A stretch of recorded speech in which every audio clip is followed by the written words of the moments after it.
A Tasmanian council is shunning Australia Day. Yes, another one. Moving citizenship ceremonies and awards to the 25th of January. Launceston has voted to hold official celebrations a day early in a bid to be more inclusive. It's also renaming the official awards as Community Recognition Awards. Let's get back to our panel. Kel Richards, journalist and broadcaster; Daniel Wild, Director of Research at the Institute of Public Affairs; and Bernie Finn, Victorian Liberal MP. Can I start with you, Daniel?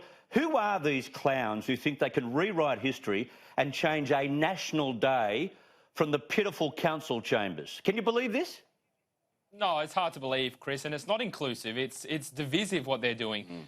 We did a survey at the start of this year, before Australia Day this year, and it found that 75% of Australians want Australia Day to be on the 26th of January, and 88% of Australians are proud to be Australian, and 80% are proud of our history. It is a day where everybody comes together, where we're united. For many immigrants, this is the proudest day of their life, when they come and they become fully fledged citizens at a ceremony with fellow Australians, welcoming them into this great country with our freedoms, our great democratic institutions, our rule of law, and our market-based economy that delivers opportunity and prosperity for millions and millions of Australians. This is a very divisive approach. It's out of step with mainstream Australians, and I think any council that does this should be stripped of the ability to hold a citizenship ceremony ever again. Bernie, as the old saying goes, sometimes we don't pay enough attention to what we've got, and we try and find other things to replace it. What we have on Australia Day is extreme respect for Indigenous culture in this country, with acknowledgement and all sorts of ceremonies that go on in every capital city and town right across the country.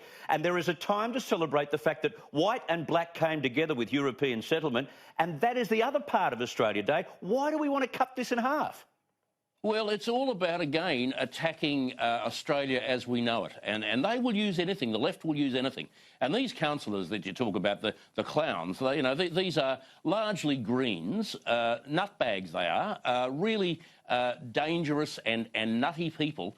And they desperately love to be in state or federal parliament, but quite frankly, they're not up to it.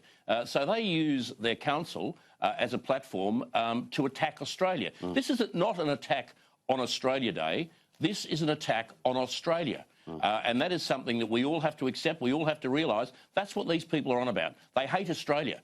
And if they hate Australia, as far as I'm concerned, sack them. Yeah, exactly. Sack them or take the money off them.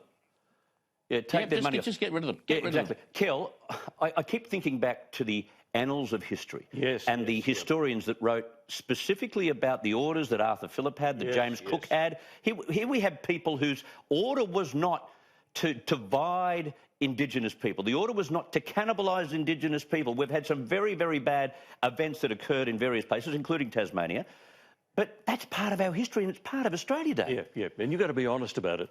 I mean, the 26th of January has been celebrated since about the 1830s. Originally it was called Foundation Day because there wasn't a nation of Australia. But right through the 19th century we celebrated this Foundation Day, and then after Federation in 1901 it became Australia Day. So there's a long history of celebrating this day. What I'd like to ask the Launceston Council is, what historical event are you celebrating on the 25th of January? And they'd have to say, well, we decided to celebrate the anchoring of the first fleet off the Heads, because that's what happened on the 25th. Yeah, big deal. It's just stupid. And the truth is, as everyone else is saying, if they hate Australia that much, they can leave. Yeah.